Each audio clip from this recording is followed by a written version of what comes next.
Bueno, la idea de esta segunda clase es desarrollar el concepto de hemostasia secundaria. Ya en la clase pasada vimos la hemostasia primaria, que el objetivo era la formación del tapón plaquetario o trombo blanco. Y ahora vamos a ver cómo los factores de la coagulación lo que hacen es estabilizar ese trombo plaquetario mediante la formación de fibrina.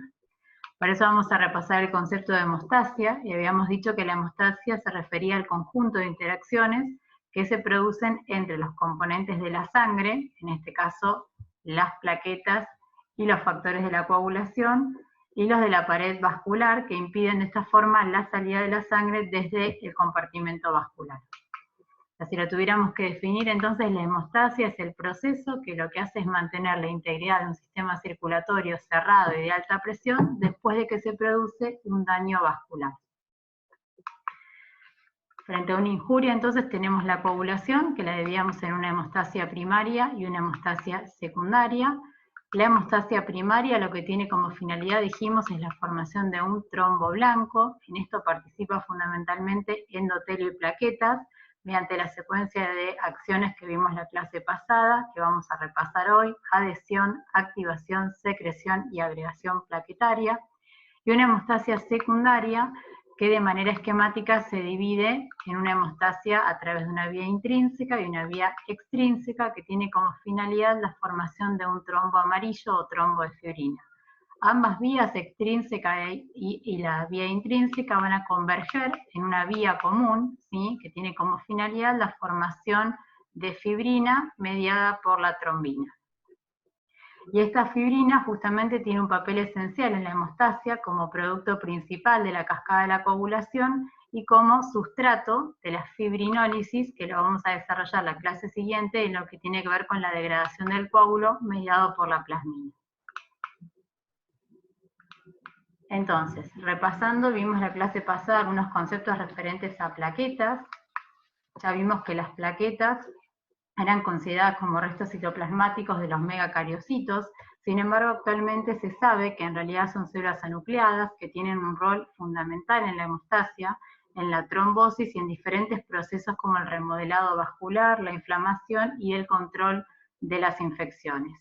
Son desarrollados en la médula ósea a partir de una célula madre pluripotencial. Ya en médula ósea pueden verse tres precursores, que es el megacardioblasto, el promegacariocito y el megacariocito. Y actualmente se sabe que existen intermediarios en la biogénesis de las plaquetas, que son las proplaquetas y las preplaquetas. La plaqueta madura formada es una célula entonces anucleada de unos 2 a unos 4 micrómetros de diámetro. Como habíamos visto, tiene una concentración normal de 150.000 a 400.000 plaquetas por milímetro cúbico. Estas plaquetas tienen en su ultraestructura tres porciones: la membrana, como vimos en la clase pasada, los gránulos y organelas, y un sistema de citoesqueleto mediado por la tubulina y los polímeros de actina.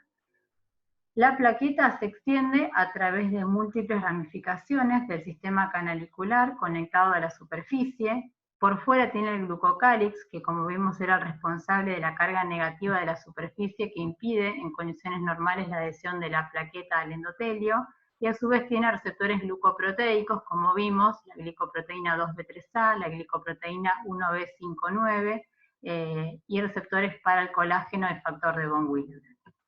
Por otro lado, teníamos el sistema de gránulos dentro de las plaquetas, dentro de los más relevantes, los cuerpos densos o gránulos densos y los gránulos alfa, y tienen factores que participan con un rol fundamental en la coagulación, como es el ADP, factor 5, fibrinógeno y factor de von Willebrand.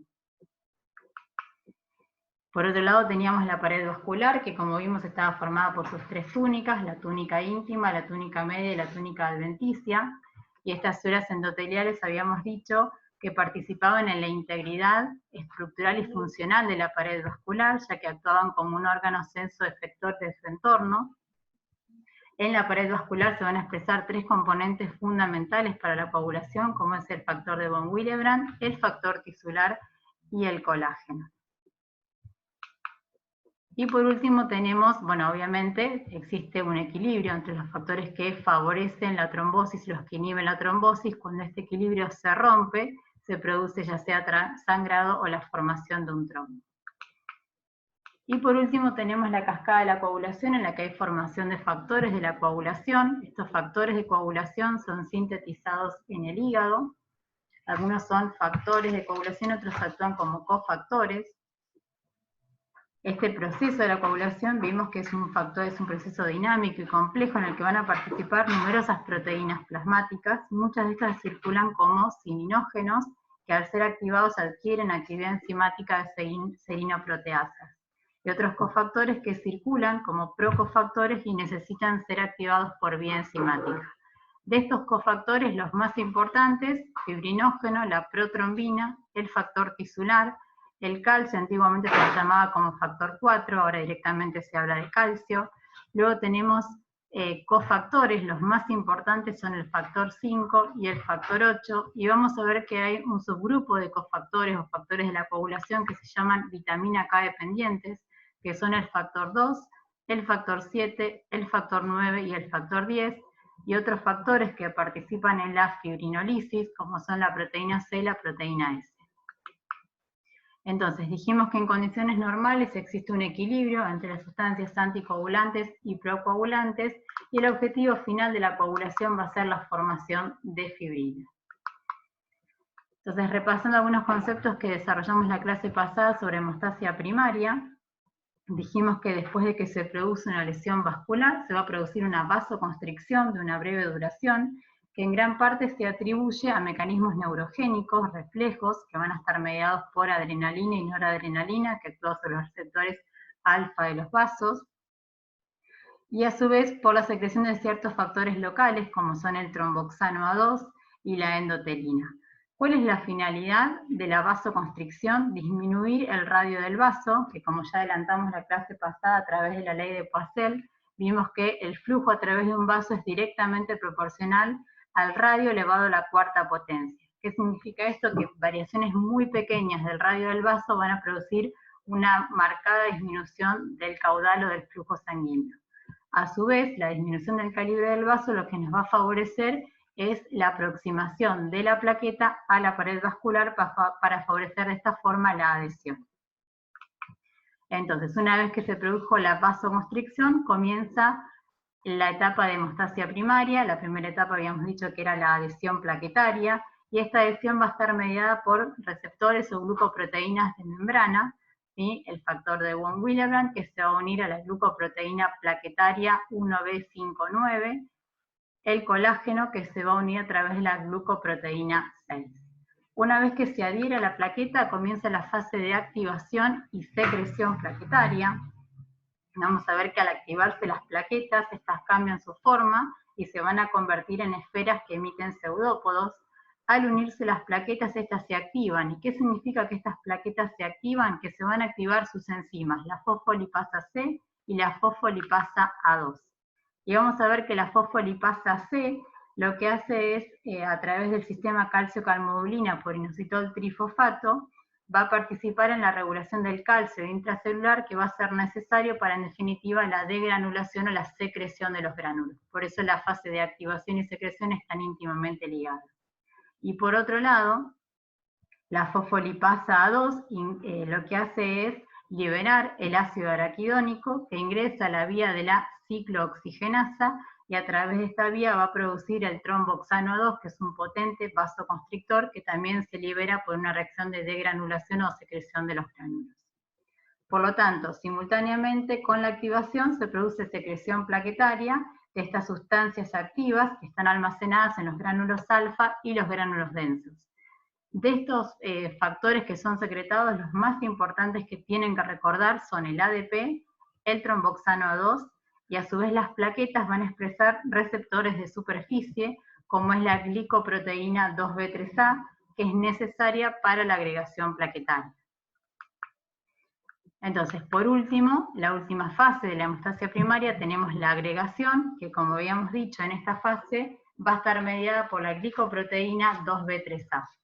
¿Sí? Entonces, para la agregación se requiere de fibrinógeno y receptor glicoproteína 2B3A. El ADP y el tromboxano A2, que fueron liberados en la fase de secreción, van a estimular la agregación plaquetaria y ponen en marcha una reacción autocatalítica que va a llevar a la formación de un agregado creciente de plaquetas con la formación del tapón hemostático primario.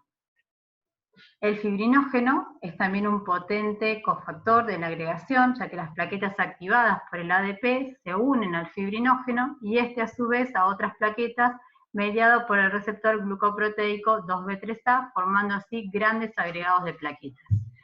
¿Cómo se estabiliza este trombo plaquetario o este trombo blanco? Mediante el producto final de la coagulación, que vamos a ver cómo se forma ahora, que es la fibrina.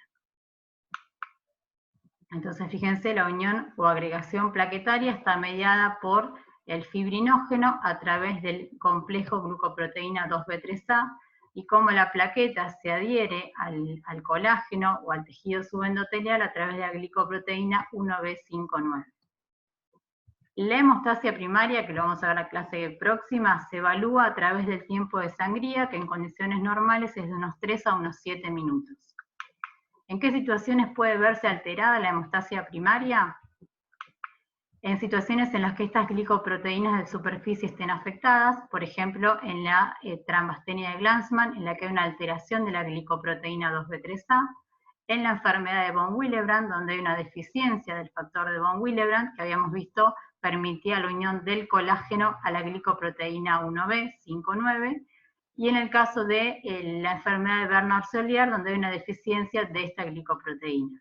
O bien puede ser de causa exógena, mediada por fármacos, como vimos en la otra clase, donde la administración de aspirineta lo que inhibe es a través de la inhibición de la COX o de la ciclooxigenasa 1, inhibe la producción de tromboxano 2, que es un potente agregante plaquetario. Los antagonistas de la glicoproteína 2B3A, como el afliximab, o bien los antagonistas del receptor del ADP, que era el receptor P2Y12, como es el clopidogrel. Va el video a modo de resumen.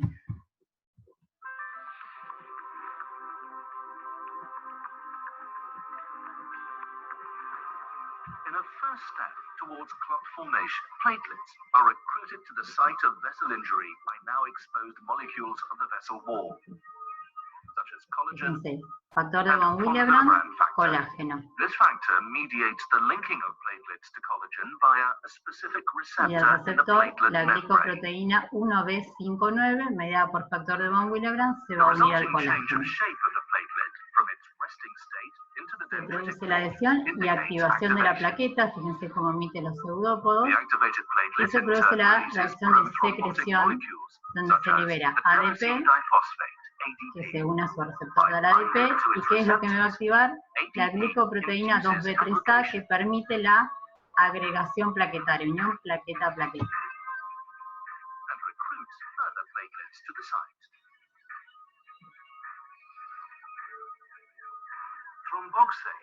El tromboxano 2 es otra de las sustancias que se liberan en la reacción de secreción, y lo mismo, se une a su receptor y me activa la glicoproteína 2B3A para que, mediada por el fibrinógeno, me adhiera a otra plaqueta. Activated platelets also trigger the coagulation cascade and thus the formation of thrombin. Como vamos a ver en paralelo, también se comienza a formar trombina, que como dijimos, en realidad lo dividíamos en hemostasia primaria y secundaria de manera esquemática, pero en realidad es un proceso que se da en conjunto, y una vez formado este tapón plaquetario, la fibrina lo estabiliza. Ahora lo que vamos a ver es cómo se forma esta fibrina.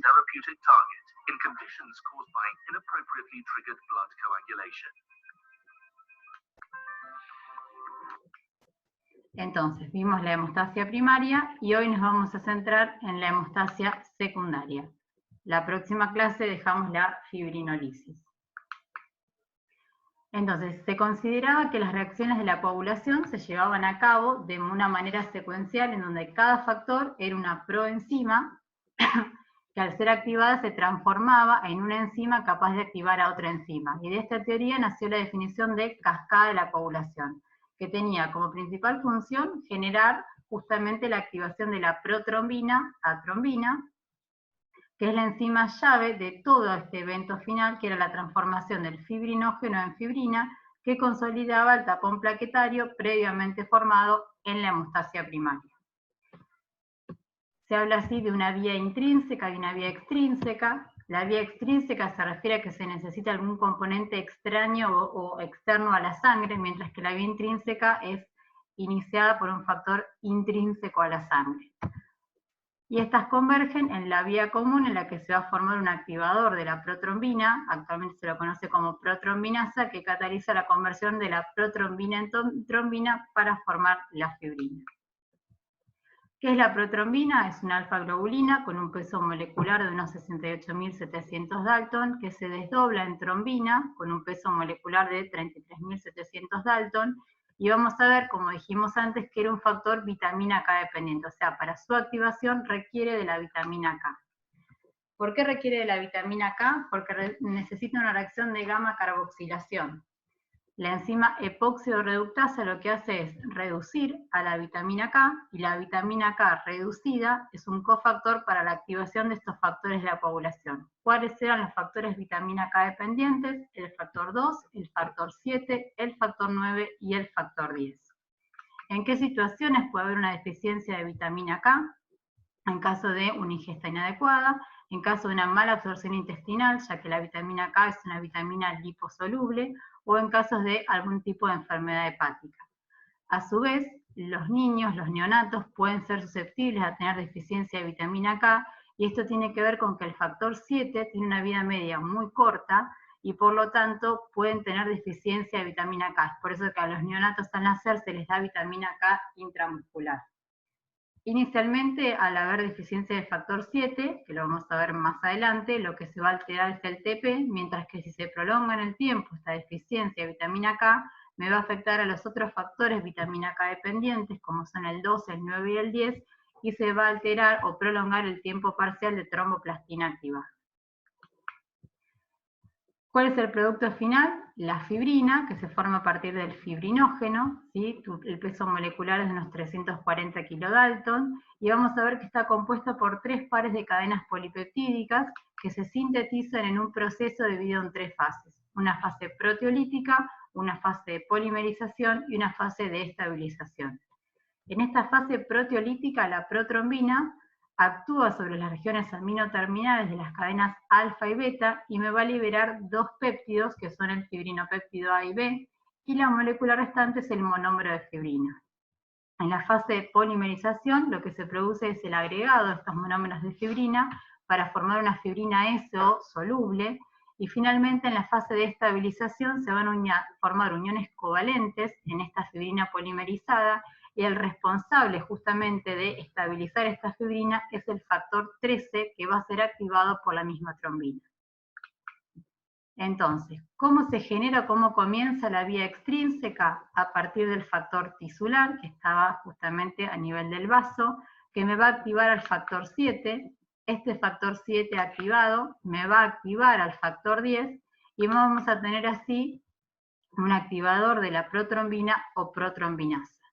O sea que en la vía extrínseca lo que se va a formar es una diestasa o una tenasa, y esta tenasa de la vía extrínseca va a estar formada justamente por el factor 7, que tiene como sustrato al factor 10, junto con el factor tisular. O sea, pregunta de examen, ¿cómo está formada la tenasa o la diestasa de la vía extrínseca? Factor 7 activado y factor tisular. ¿Qué es lo que van a hacer? Activar al factor 10. Y vamos a ver cómo el factor 10 junto con el factor 5 activado me van a formar el activador de la protrombina o protrombinasa para convertir la protrombina en trombina. Esta vía extrínseca es una vía explosiva, es una vía rápida de unos 15 segundos, pero que genera pequeña cantidad de trombina, como vamos a ver luego en la teoría celular. Entonces, complejo de la tenasa extrínseca, factor tisular, factor 7 activado, sustrato es el factor 10.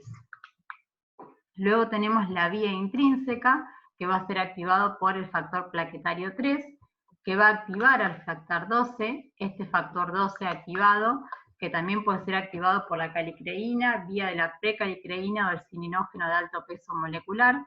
Me va a activar al factor 10, el cual va a activar al factor 11. Este factor 11 activado a su vez me va a activar al factor 9, y el factor 9 junto con el factor 8 activado me van a activar al factor 10. De vuelta acá tengo la formación de una diestasa o una tenasa, de la vía intrínseca, que en este caso va a estar formado por el factor 9, que tiene como sustrato al factor 10, junto con el factor 8 como cofactor.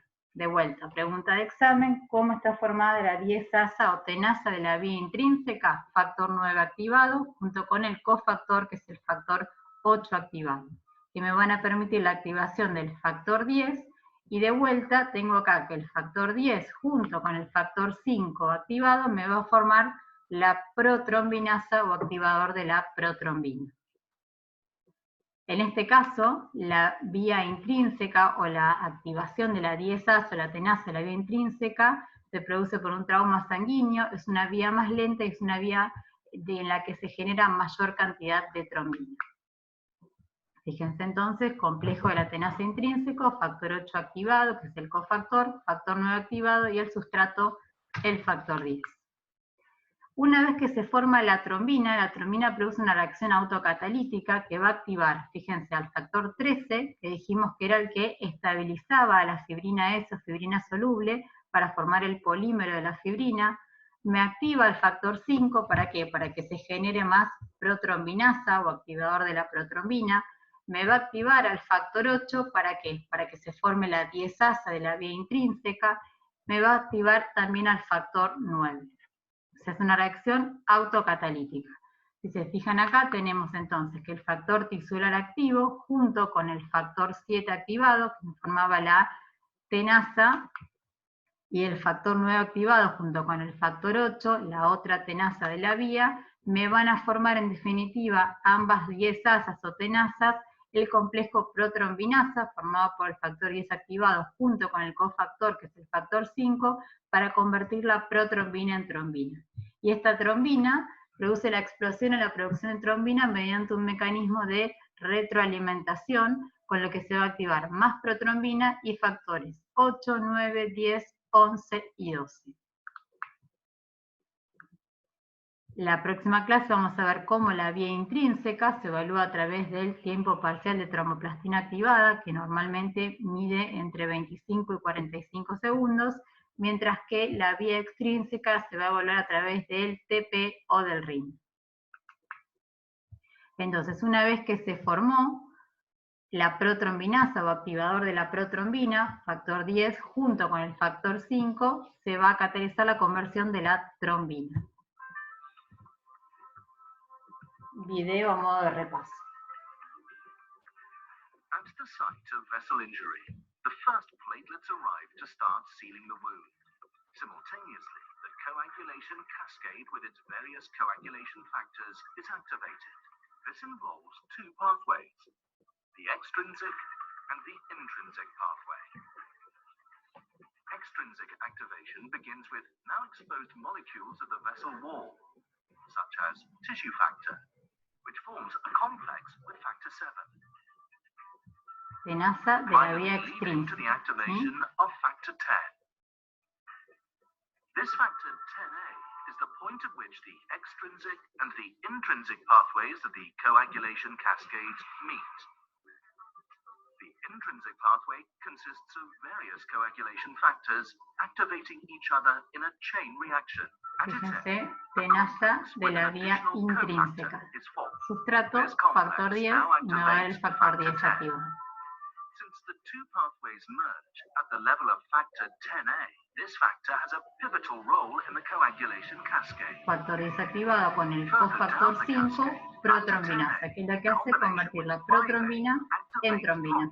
And induces the so-called thrombin burst. One molecule of factor 10A can catalyze the formation of 1,000 molecules of thrombin. These large amounts of thrombin cause the further activation of platelets and the enhanced formation of fibrin. Fíjense, fibrinógeno y fibrina, se forma la fibrina S soluble y por acción del factor 13, como vimos, se estabiliza y se forma el polímero de fibrina. Y así el tapón plaquetario pasa a ser un tapón de fibrina sólida. Ahora, ¿qué es lo que establece la teoría actual o la teoría celular de la coagulación? Este modelo celular de formación de trombina lo divide en 3 etapas, una fase de iniciación, una fase de amplificación y de propagación. Según esta teoría, establece que, como participan en el proceso de la formación del coágulo componentes celulares que aportan fosfolípidos aniónicos que son indispensables para estas reacciones enzimáticas, se llevan a cabo a través de la unión a sus factores de superficie. O sea que no es algo inerte la célula, sino que aporta receptores de membrana, aporta fosfolípidos, que son todos importantes para el proceso de la coagulación, y por lo tanto se habla de reacciones que son de base celular. Entonces, esta teoría lo que permite hacer es unir a la hemostasia primaria y a la hemostasia secundaria en estas 3 fases, de iniciación, amplificación y propagación. ¿Qué es lo que sucede en la fase de iniciación?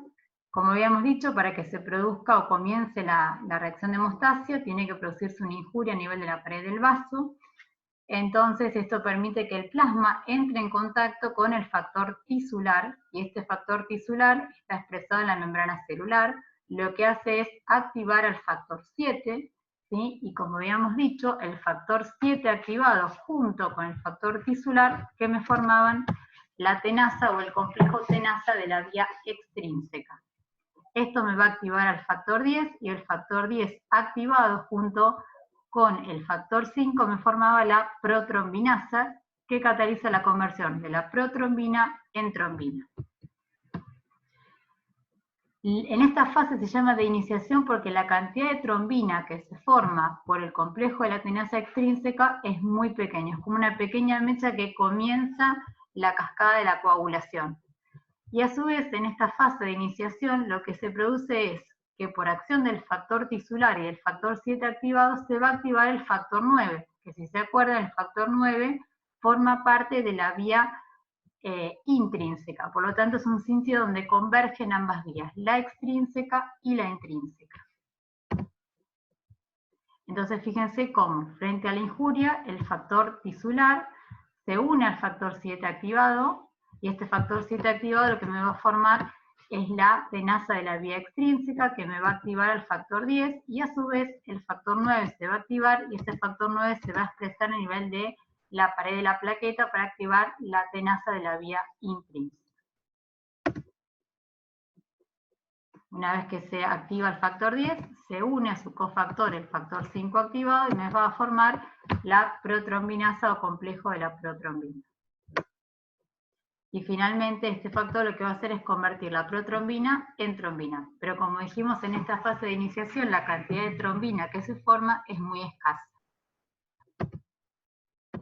En la fase de amplificación vimos que la trombina es un potente activador plaquetario, y en esta fase se produce la activación plaquetaria con exposición de los fosfolípidos y la creación de una membrana procoagulante con liberación de gran cantidad de sus gránulos. Y la trombina también va a activar al factor 9, como ya vimos que formaba parte de la vía intrínseca. También la trombina lo que va a hacer es activar al factor 8, lo escinde del factor de von Willebrand para que se forme el factor 8 activado.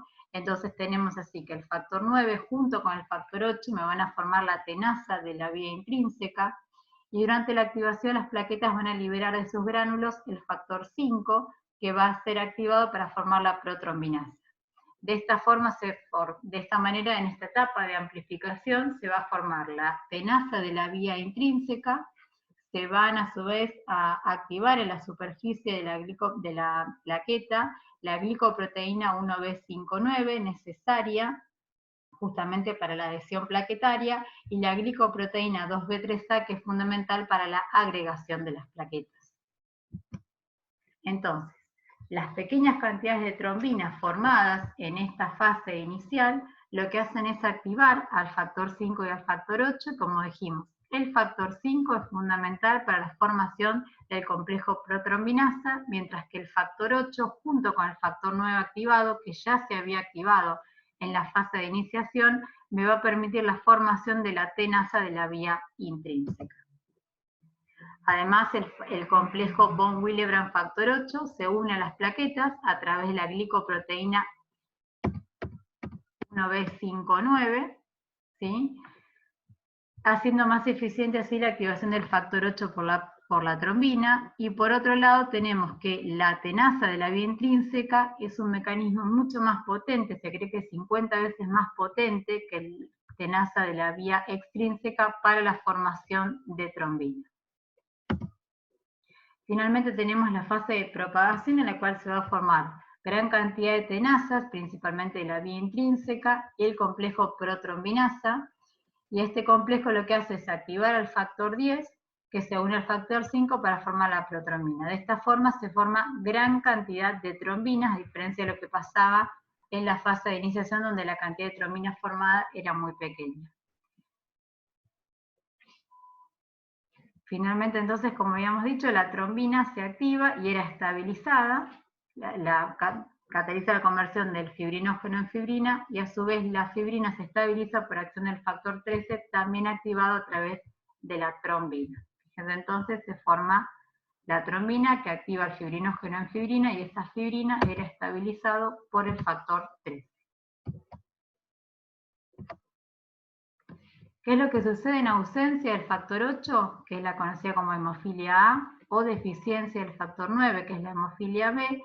La iniciación de la coagulación es normal, ¿por qué? Porque depende fundamentalmente de la plaqueta, pero las fases de propagación se encuentra severamente disminuida porque está alterada justamente la vía de la tenasa intrínseca, y por lo tanto la hemostasia es inadecuada.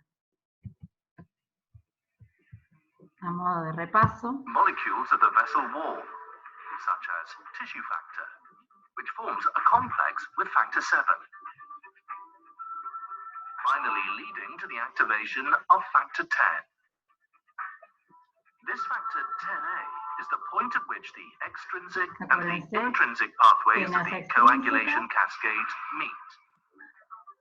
The intrinsic pathway consists of various coagulation factors activating each other in a chain reaction. At its end, tenasa intrínseca que se forma justamente en la fase de amplificación. This complex now activates factor 10. Since the two pathways merge at the level of factor 10A, this factor has a pivotal role in the coagulation cascade. Further down the cascade, factor 10A in combination with 5A activates thrombin and induces the so-called thrombin burst. Y acá es donde se produce la reacción autocatalítica de la trombina, que vimos que se desactivaba a los otros factores de la coagulación. These large amounts of thrombin cause the further activation of platelets and the enhanced formation of fibrin. Fibrin then forms strands, making up the mesh that stabilizes the platelet plug in an arterial clot. ¿Y quién activa el factor 13? La misma trombina. And holds together the red blood cells in a V. Entonces, fíjense cómo a través de esta reacción autocatalítica, la trombina activa más protrombina y los factores 8, 9, 10, 11 y 12. Entonces, si tuviéramos que simplificar o resumir qué es lo que sucede en cada una de las fases según la teoría celular de la coagulación, podemos decir que en la fase de iniciación lo que se produce es la adherencia plaquetaria mediada por el factor de von Willebrand, colágeno y la glicoproteína, que si se acuerdan es la glicoproteína 1B59. Lo que se va a formar es la tenasa extrínseca o la tenasa de la vía extrínseca, formada por el factor tisular y el factor 7 activado. Como consecuencia de la formación de esta tenasa extrínseca se activa el factor 10, y el factor 10 junto con el factor 5 me va a formar la protrombinasa. Y en esta etapa lo que se hace es activar el factor 9 como un inicio, un punto de convergencia entre la vía extrínseca y la vía intrínseca. Y se va a formar trombina, pero en pequeñas cantidades. O sea, lo que predomina en esta fase de iniciación es la vía extrínseca. En la fase de amplificación, la trombina va a activar a las plaquetas, se producen las reacciones de degranulación o activación plaquetaria, donde se libera factor de von Willebrand, factor 5 y factor 8, y esto me aumenta la trombina.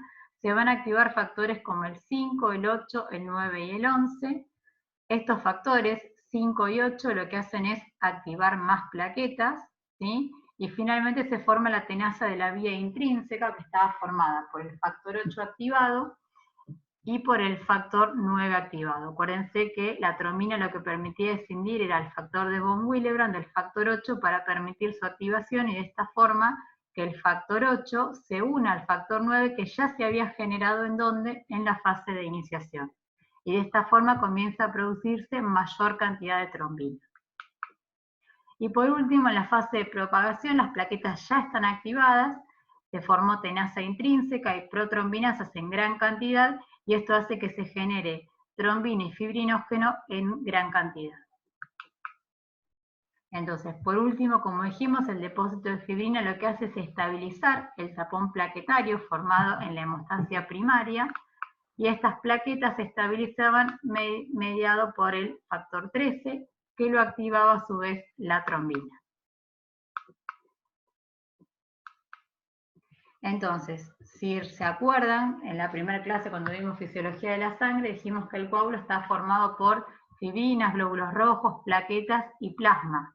Ahora, cuando el coágulo se contraía, liberaba un líquido que estaba libre de fibrinógeno y otros factores.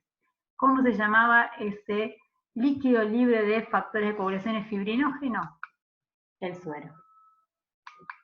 La clase que viene nos vemos con fibrinólisis. El viernes es feriado por 1 de mayo, así que el próximo seminario lo estamos subiendo la próxima semana. Traten de repasar estos temas, parece sencillo, pero son muchos conceptos y muchos nombres. Traten de repasar la teoría celular de la coagulación. Yo les adjunté un artículo de la Sociedad Argentina de Hematología donde se revelan estos conceptos nuevos, pero tienen que saber cómo se forma la tenaza de la vía intrínseca, cómo se forma la tenaza de la vía extrínseca, cómo se forma la protrombinasa y cuáles son las distintas fases de la coagulación. Nos vemos en la próxima clase.